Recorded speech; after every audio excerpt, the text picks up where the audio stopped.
The survivors emerged from the devastated streets of New York, their bodies battered and spirits tested. The military blockade, though providing a semblance of safety, was just the beginning of their arduous journey. As the sun rose on the second day of the outbreak, the survivors set out on a desolate road, leaving behind the once thriving city.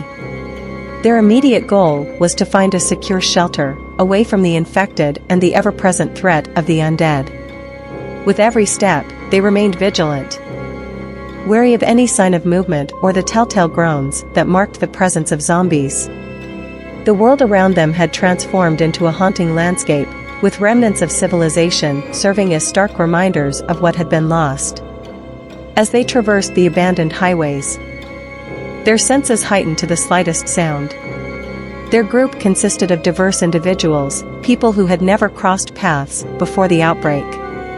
There was Jake, a former police officer with an unwavering sense of duty, Sarah, a resourceful survivalist who had spent years honing her skills in preparation for such a catastrophe, Marcus, a compassionate doctor determined to find a cure, Mia, a young woman with a knack for scavenging valuable supplies, and Ethan, a skilled mechanic who could keep their vehicles running amidst the chaos.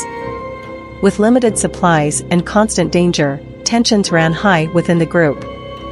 Disagreements arose about the best course of action, the urgency of finding food and water, and the optimal route to their destination. Survival instincts clashed with the need for unity and cooperation, threatening to fracture their fragile alliance. It was during a heated discussion about their next move that a distant roar interrupted their bickering. Everyone fell silent, their eyes darting towards the horizon.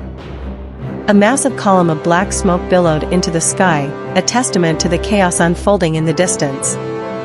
A sense of dread washed over them as they realized the source of the commotion. It could only mean one thing: a settlement was under attack, possibly by a horde of zombies or even worse. Other desperate survivors willing to do anything to ensure their own survival. Driven by a mix of curiosity and concern, the group made a unanimous decision to investigate the source of the smoke. They knew it was a risk, but they couldn't bear the thought of turning their backs on potential survivors in need. As they neared the settlement, the stench of death filled the air, intensified by the sound of agonized screams. The once vibrant community now lay in ruins, its buildings aflame, and the streets overrun with the infected. It was a grim reminder of the perilous world they now inhabited. Pushing through their grief and shock, the survivors scoured the wreckage, searching for any signs of life. Among the ruins, they discovered a few survivors desperately fending off a small group of zombies. Without hesitation, the group sprang into action, joining the fight to save their newfound allies. Together, they managed to repel the immediate threat, but it was clear that their battles were far from over.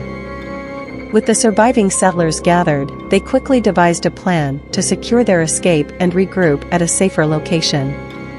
Their mission was clear: to find sanctuary, rebuild, and develop a strategy to combat the zombie virus that plagued their world. The journey ahead would be fraught with peril, testing their resolve and bonds. They would encounter other settlements, each with their own stories of survival and loss. In their quest for safety and answers, they would face moral dilemmas, make tough decisions, and unearth dark secrets lurking beneath the surface of this post-apocalyptic world. As the survivors moved forward, their determination grew stronger. Day 2 marked the beginning of their collective struggle, a fight not only for their own survival, but for the future of humanity. Little did they know that the challenges they faced were just a taste of what awaited them, and the true nature of the zombie virus was yet to be fully understood.